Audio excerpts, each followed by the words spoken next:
안녕하세요. 저는 올해로 65을 넘긴 그저 평범하고 우아하게 늙어가고 싶었던 한 가정주부입니다.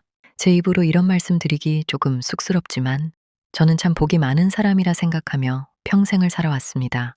남편은 중견기업의 이사직까지 오르며 한평생 성실함 하나로 가정을 든든하게 지켜주었고 두 아들은 공부면 공부, 성품이면 성품, 어디 하나 빠지는 구석 없이 자라주어 지금은 번듯한 IT 기업에서 유능한 인재로 대접받으며 살고 있습니다.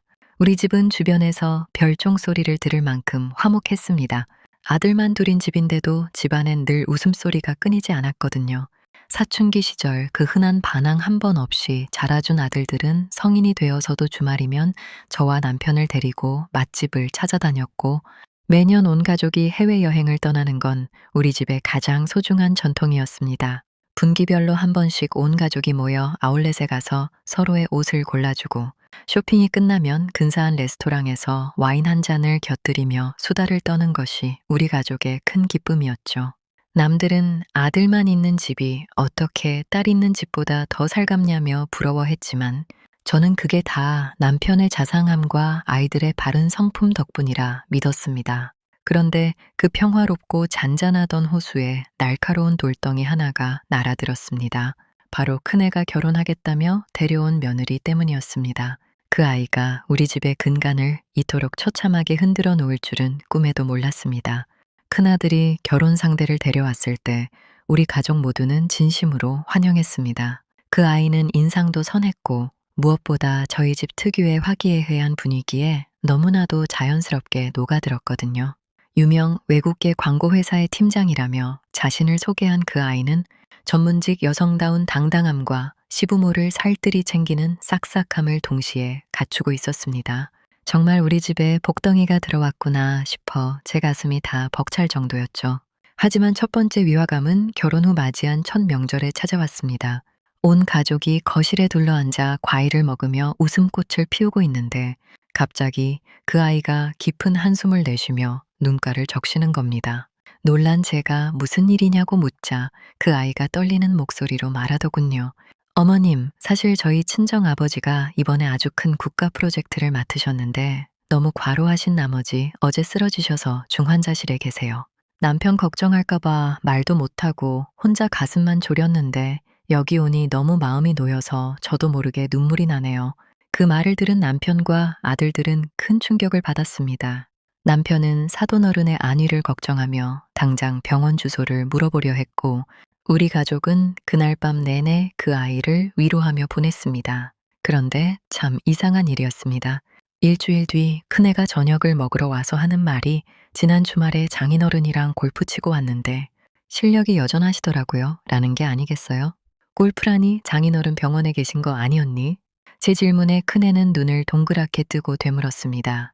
네, 장인어른 감기 한 번 안 걸리시는 분인데요. 병원이라니요? 그 순간 저는 등 뒤로 서늘한 바람이 지나가는 걸 느꼈습니다. 애가 긴장해서 상황을 부풀렸나? 저는 차마 며느리가 거짓말을 했다는 생각까진 못하고 그저 그렇게 넘기려 했었습니다. 우리 가족은 계절이 바뀔 때마다 다 같이 아울렛을 찾습니다. 그날도 새로 들어온 신상들을 구경하며 즐겁게 쇼핑을 즐기던 중이었죠. 며느리가 갑자기 고가의 명품 백매장 앞에서 걸음을 멈추더니 손을 덜덜 떨며 주저앉는 겁니다. 놀란 가족들이 달려가자 그 아이는 제 손을 꽉 잡으며 오열하기 시작했습니다. 어머님, 저 너무 무서워요. 사실 제가 회사에서 시기를 좀 많이 봤거든요. 어제는 누군가 제 책상에 죽은 쥐를 놓아두고 협박 편지까지 보냈어요. 오늘 쇼핑 오면서도 뒤에서 누가 따라오는 것 같아 잠시도 마음을 놓을 수가 없었어요. 평화롭게 쇼핑을 즐기던 우리 가족은 순식간에 공포에 휩싸였습니다. IT 기업에 다니는 아들들은 당장 회사 보안팀에 연락하고 경찰에 신고하자며 펄펄 뛰었고 남편은 며느리를 지키겠다며 주변을 살폈습니다. 저는 그 아이가 너무 가여워 그날 그 아이가 눈독 들이던 400만 원 상당의 가방을 사주며 이걸로 액땜했다 생각하고 마음 추스르렴이라며 다독였습니다. 하지만 며칠 뒤 제 지인의 딸이 그 아이와 같은 회사에 다닌다는 걸 알게 되어 조심스레 물어봤습니다. 돌아온 대답은 기가 막혔습니다. 그 언니요? 회사에서 완전 공주님처럼 지내요. 상사들도 그 언니 실적이 좋으니까 비위 맞추기 바쁘고요. 협박이라니요? 저희 회사 보안이 얼마나 철저한데 그런 일이 있으면 벌써 난리가 났죠. 뒤통수를 세게 엇맞은 것 같았습니다. 그 아이는 우리 가족의 넘치는 애정과 관심을 독차지하기 위해 존재하지도 않는 피해자 서사를 만들어내고 있었던 겁니다. 거짓말의 수위는 날이 갈수록 대담해졌습니다. 단순한 동정심 유발을 넘어 이제는 생사를 담보로 한 연극을 시작하더군요. 어느 날 오후 그 아이가 제게 따로 만나자고 연락을 해왔습니다. 카페에 나타난 그 아이의 얼굴은 화장기 하나 없이 창백했고 제 앞에 낡은 서류 봉투 하나를 밀어 넣었습니다. 어머님, 저 사실 유방암 2기 판정받았어요. 의사 선생님이 수술해도 완치율이 낮다고 하시네요. 남편한테는 비밀로 해주세요. 그 사람 회사 일로 바쁜데 저 때문에 무너지는 거 보고 싶지 않아요. 그냥 저 혼자 조용히 떠날 준비하려고요. 서류 봉투 안에는 복잡한 영문과 의학 용어가 적힌 진단서가 들어 있었습니다. 저는 하늘이 무너지는 것 같았습니다. 이 젊은 나이에 암이라니. 그것도 우리 아들을 위해 혼자 사귀겠다니. 저는 그 아이를 붙잡고 카페가 떠나가라 통곡했습니다. 그날 이후로 저는 며느리 몰래 비싼 산삼이며 유기농 음식들을 해다 바쳤고 아들들에게도 요즘 며느리가 몸이 안 좋으니 너희가 무조건 져주고 잘해라며 신신당부를 했습니다. 하지만 2달이 지나고 3달이 지나도 그 아이의 머리카락은 단 한 홀도 빠지지 않았고 오히려 안색은 나날이 좋아졌습니다. 의구심이 든 저는 그 아이가 다닌다는 대학병원을 지인을 통해 확인해 봤습니다. 결과는 가히 충격적이었습니다. 그 이름의 환자는 병원 데이터베이스에 존재하지도 않았습니다. 그 진단서는 인터넷에서 떠도는 해외 진단서 양식을 교묘하게 합성한 가짜였습니다. 가족의 진심 어린 눈물과 걱정을 조롱하며 그 아이는 우리 집의 주인공 자리를 즐기고 있었던 겁니다. 거짓말의 화살은 결국 우리 집의 경제적 여유를 향했습니다. 하루는 남편과 제가 거실에서 차를 마시고 있는데 그 아이가 비틀거리며 들어와 무릎을 꿇었습니다. 아베오님, 어머님, 제발 한 번만 살려주세요. 저희 친정 오빠가 친구 보증을 잘못 써서 집이 통째로 경매에 넘어가게 생겼어요. 당장 7천만 원만 빌려주시면 제가 내년에 보너스 나오는 대로 꼭 메꿀게요. 정말이에요. 지금 당장 안 보내면 저희 가족 길바닥에 나앉아요. 평소 남을 돕는 일에 후했던 남편은 사돈댁 일이라니 안절부절 못하며 당장 수표를 끊어주려 했습니다. 하지만 저는 이미 그 아이의 패턴을 알고 있었기에 남편의 팔을 붙잡았습니다. 잠깐만, 얘야. 일단 진정하고 우리가 친정 어머니랑 직접 통화해보고 해결책을 찾아보자. 사돈댁에 우리가 직접 가볼게. 그러자 순식간에 그 아이의 표정이 일그러졌습니다. 우아하고 싹싹하던 며느리는 온데간데 없고 마치 짐승 같은 눈빛으로 저를 노려보며 소리를 지르더군요. 어머님은 왜 매사에 그렇게 의심이 많으세요? 제가 거짓말이라도 한다는 거예요? 지금 당장 돈 안 해주시면 저 이 집에서 확 죽어버릴 거예요. 그 광기 어린 모습에 남편도 저도 할 말을 잃었습니다. 본인의 거짓말이 탄로 날까봐 오히려 큰 소리를 치며 가족을 협박하는 그 모습. 그것은 제가 알던 며느리가 아니라 우리 집의 재산과 관심을 빨아먹으려 침투한 괴물이었습니다. 관심에 목마른 며느리가 가장 견디지 못한 것은 우리 2 아들의 끈끈한 우애였습니다. 어느 날 둘째 아들이 퇴근 후 저를 찾아와 매우 심각한 표정으로 묻더군요. 엄마, 형수가 그러는데 엄마가 저 몰래 큰형한테만 아파트 증여해 주기로 약속했다면서요? 전 엄마 믿었는데 어떻게 저한테 이럴 수 있어요? 저는 기가 막혀 헛웃음이 나왔습니다. 그런 계획은커녕 생각조차 해본 적 없었으니까요. 알고 보니 그 아이는 둘째에게는 그렇게 말하고 큰애에게는 어머니가 둘째 서방님 장가 갈 때 전세 자금이랑 차까지 다 해주기로 하셨대요. 큰아들인 당신은 찬밥인가 봐요 라며 끊임없이 독을 주입하고 있었습니다. 우리 집의 화목함을 시기한 걸까요?